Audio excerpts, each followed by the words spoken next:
Big boss ఏమి మామూలోడు కాదండోయ్. So Ritu గారిని captaincy టాస్క్కి సంచాలకులుగా పెట్టడానికి పెద్ద రీజనే ఉంది. ఆ రీజన్ ఏంటిది అని ఆలోచిస్తున్నారా? మరేం పర్లేదు, నేనున్నాను కదా, నేను చెప్పేస్తాను.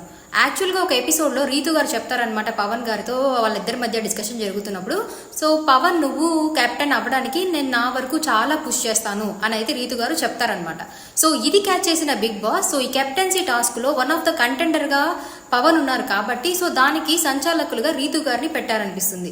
సో రీతూ గారిని పెట్టడం వల్ల ఏం థింక్ చేస్తుంటారు, ఆటోమేటిక్గా పవన్ గారికే పుష్ చేస్తారు రీతూ గారు అని చెప్పి. సో ఇది ఒక కైండ్ ఆఫ్ కంటెంట్ కూడా వస్తుంది అని చెప్పి సో బిగ్ బాస్ ఎక్స్పెక్ట్ చేసినట్టే సో రీతూ గారు కూడా అలాగే బిహేవ్ చేస్తారు. ఆవిడ సంచాలకుగా ఫెయిల్ అవుతారు అండ్ దాని వల్లనే చాలా ఇష్యూస్ వస్తాయి. అండ్ ఆ ఇష్యూ బేస్గా ఉంచుకొని మైండ్లో ఆ బ్యాగేజ్ ఉండడం వల్ల ఆ తర్వాత ఓనర్ అయ్యే టాస్క్లో కూడా బ్యాగేజ్ క్యారీ అయిపోయి అందరికీ గొడవలు, కొంచెం మిస్అండర్స్టాండింగ్స్, ఆ టాస్క్ జరుగుతున్నప్పుడు కూడా చాలా హీటెడ్ ఆర్గ్యుమెంట్స్ అన్నీ జరుగుతాయి. సో కంప్లీట్గా రీతు ఆ డిఫరెంట్ షేడ్స్ అని మనం ఏమైతే అనుకున్నామో ముందు, అవన్నీ బయటికి రావడానికి రీతు గారు చెప్పిన ఒకే ఒక్క సెంటెన్స్, సో పవన్ గారితో నేను నీ కెప్టెన్ అవ్వడానికి నేను పుష్ చేస్తాను అని అనడం, దాన్ని బిగ్ బాస్ కరెక్ట్గా సిచ్యువేషన్ చూసి ఆవిడ్ని కెప్టెన్సీ టాస్క్లో పవన్ కంటెండర్గా ఉంటున్న కెప్టెన్సీ టాస్క్లో సంచాలకులుగా పెట్టడం.